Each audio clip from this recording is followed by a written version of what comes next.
My name is Marcell Hanson, and you're listening to Small Habits, Big Changes. Let's dive in.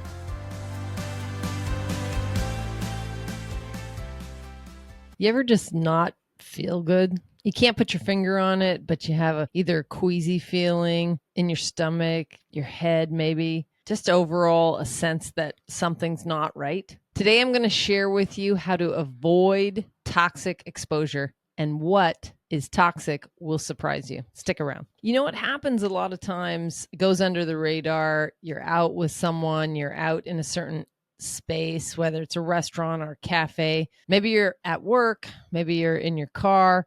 Something just doesn't feel right. I invite you to take a look at what exactly that might be, because oftentimes we're being exposed to toxic people, products, food or drink, and we don't really realize what it is. There are 100 people online saying to avoid sugar or avoid a certain chemical or avoid a certain action. And some of them are very accurate in their descriptions, others maybe not. But I want you to rely on your own good sense, on your own inner voice that says something just might be off. And truly, that is your communication from your body, from your inner wisdom to investigate. Just like you would if you were conscientious about parenting, whether it be a fur baby or a human being.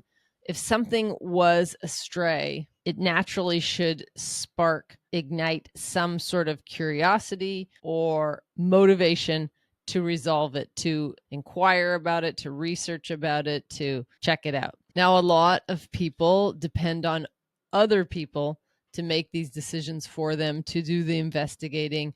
People like to go see a doctor, they like to go see a veterinarian, when in actuality, the majority of these cases are not handled by a professional other than the person themselves. In this instance, when something is not going right within you, you are the professional. If you need more training, if you need more knowledge, if you need to obtain information that you don't currently have in your database, then it's your job to sign up, to register for continued education. I mean, to think that a professional who maybe just studies 3 to 4 hours of nutrition over the course of 4 years and is trained to write prescriptions is going to identify what's going on in your life, in your body, in your mind. It's really a challenge for me to see that that would be your first go-to. It is the norm. I'm telling you from my experience and what I've witnessed that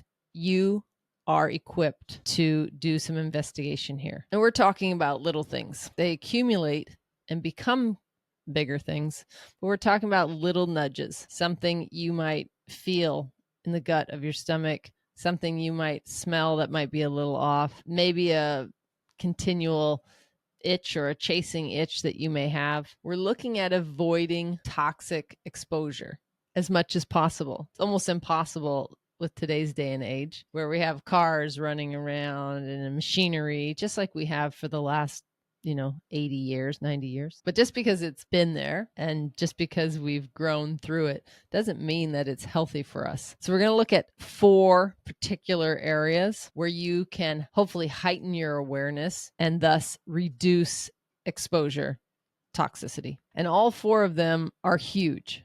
They're not in a particular order. They all come with plenty of opportunity to investigate because we encounter them almost every single day.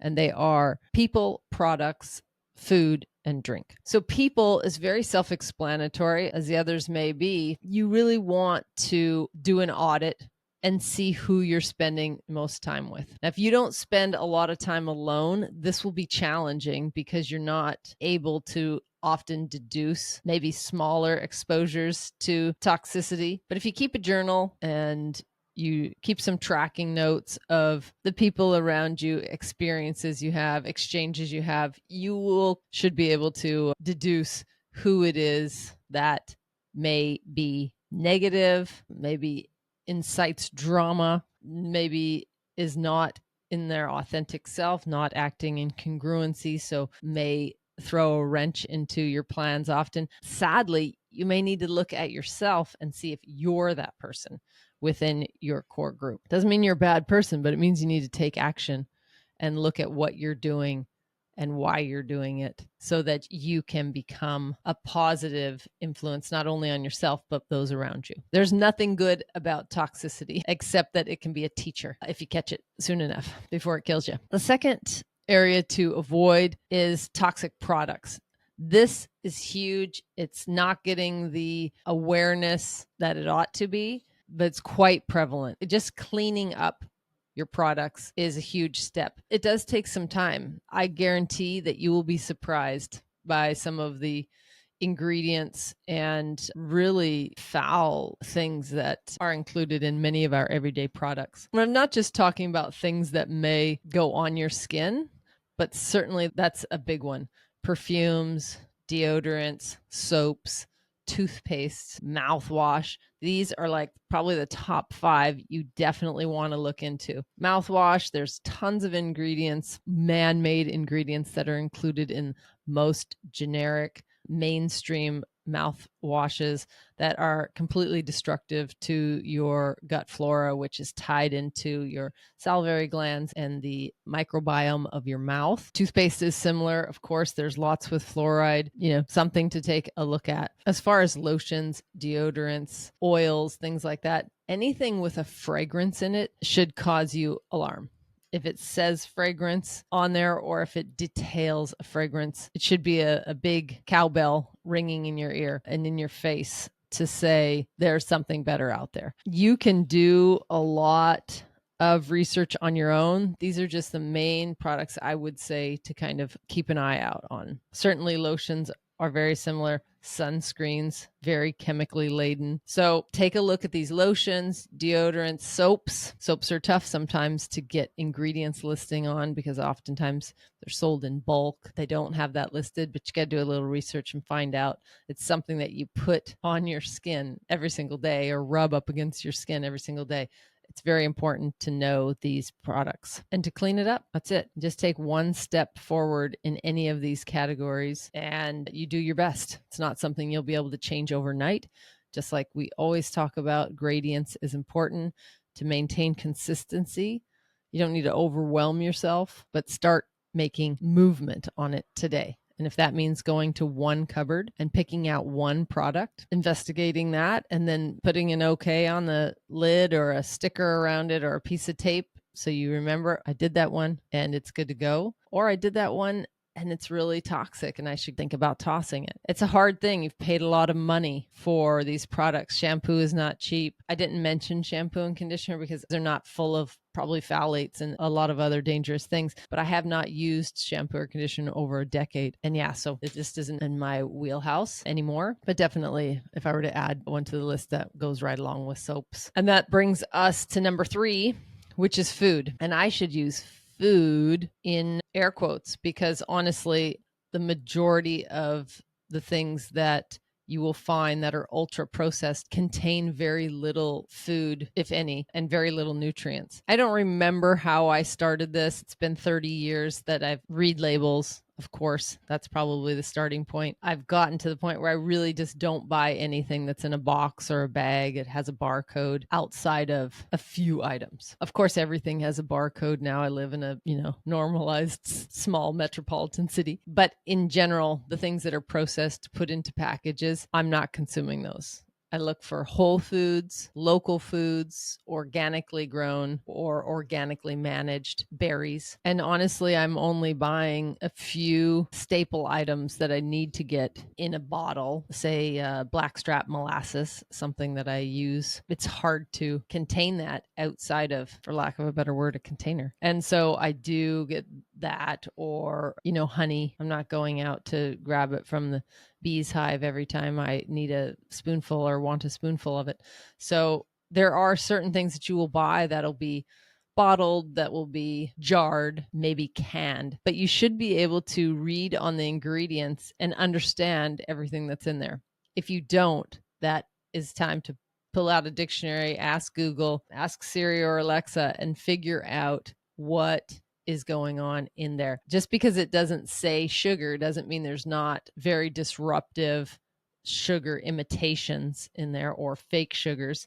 But the truth is, anything that has sugar in the label, I avoid. Cane sugar, doesn't matter if it's not table white sugar. Cane sugar is sugar. And there are probably 100 different names that disguise sugar at this point that are worse than sugar. But sugar is invasive. It's in almost everything. It's the first, second, or third ingredient in almost every granola bar, in almost every potato chip. There are just a lot of options when you go to a traditional grocery store in buying your food that really should not be considered food. You have to think of all of the ingredients within there and what its shelf life is. If you look at a box and it says it's good for, 18 months, you have to think of the value of nutrition for you consuming that.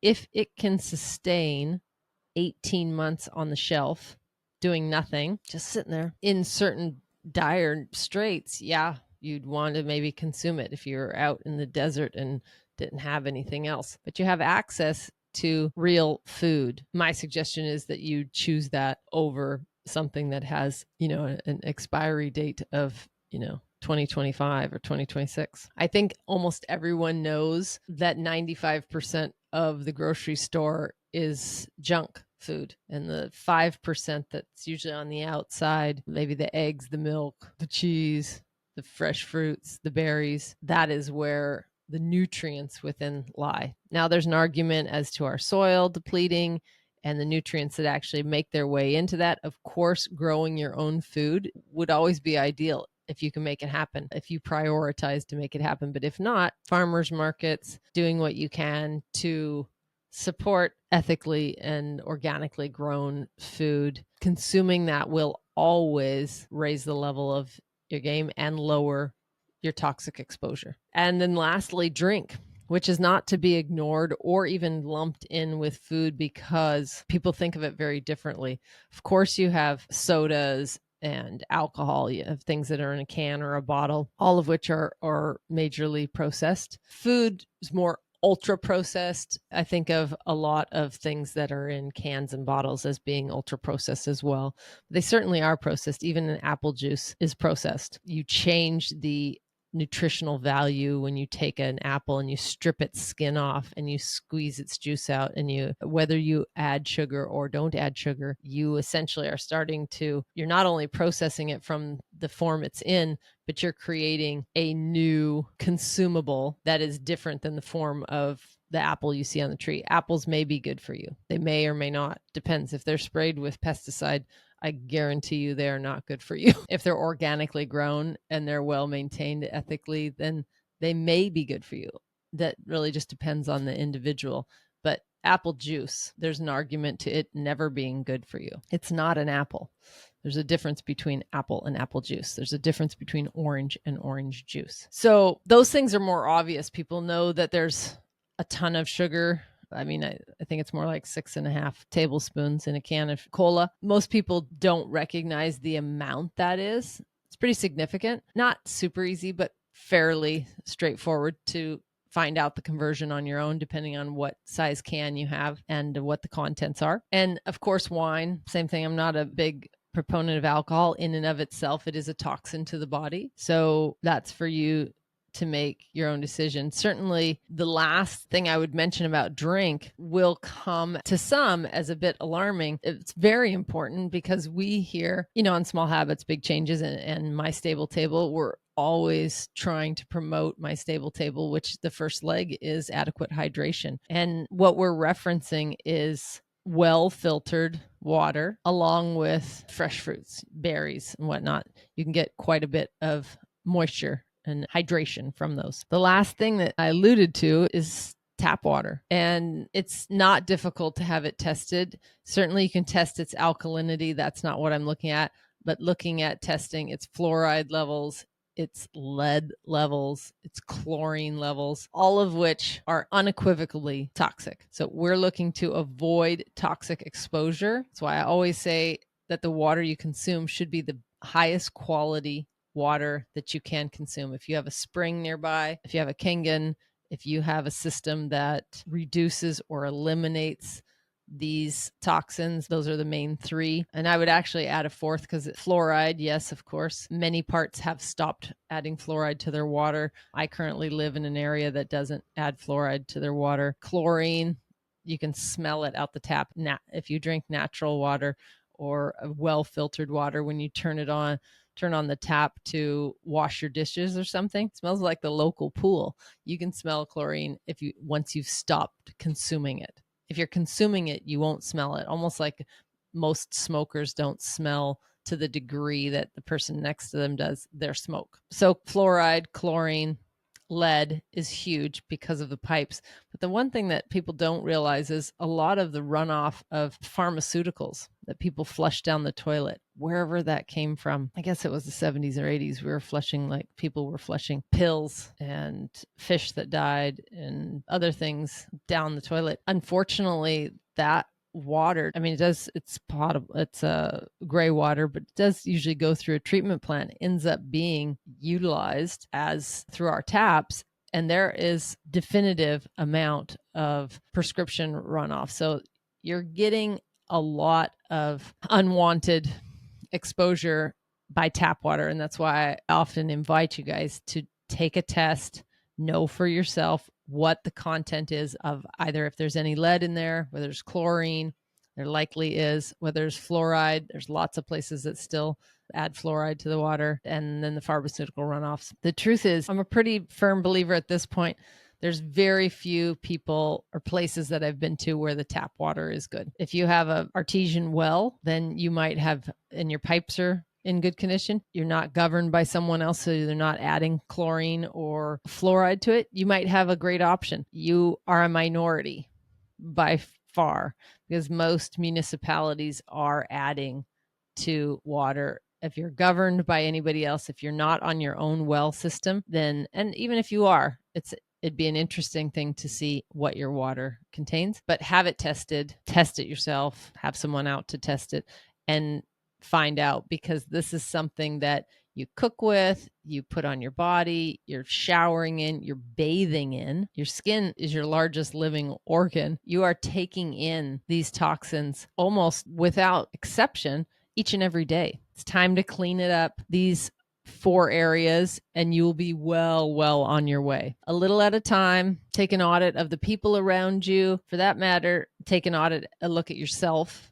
see if you're that person, right? What you're contributing to the group or the community that you live within. Take an audit of your products. Go open your cupboards, take a look. These are products that you would put on your skin. Makeup is a big one as well. Again, not so much in my wheelhouse, but very difficult to find a good mascara without, super high plastic parts per million count. There's a lot of dirty makeup out there. I always think of this statistic, and I don't remember who said it, but it was years and years ago, that if everyone across our planet stopped using makeup, stopped buying it, stopped using it, the entire world would come to a screeching halt. There's so much money tied up in that industry. It utilizes so many raw materials and now so many man-made artificial materials. It's really a racket. And just because something's more expensive, I certainly have fallen for this in the past, does not mean it's better. So read the ingredients, find out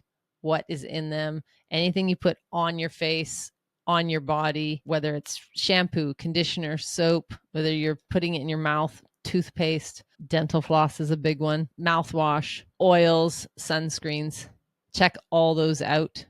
When you get down to food and drink, it should be self-explanatory, but honestly, if you don't know all of the ingredients in the back under the ingredient label, it's probably something in it that's not great for you. It might not be toxic, but if it's sitting on a shelf for 18 months, it probably, unless it's honey, probably should not be going in your body. That's it for today. It's a little bit of a PSA, a little bit of a reminder of how we can every day avoid toxic exposure. And trust me, when you stop doing something, you stop consuming a certain something, it may leak out to someone else. You may share with them, hey, I stopped doing this. Or in Just, I said that I hadn't used shampoo or conditioner in a decade. It was February of 2014, so I remember it specifically. I don't say that to brag or anything. I say it because it's very easy. My scalp and hair have never been happier. And if that influences one person to stop using shampoo or conditioner or use less,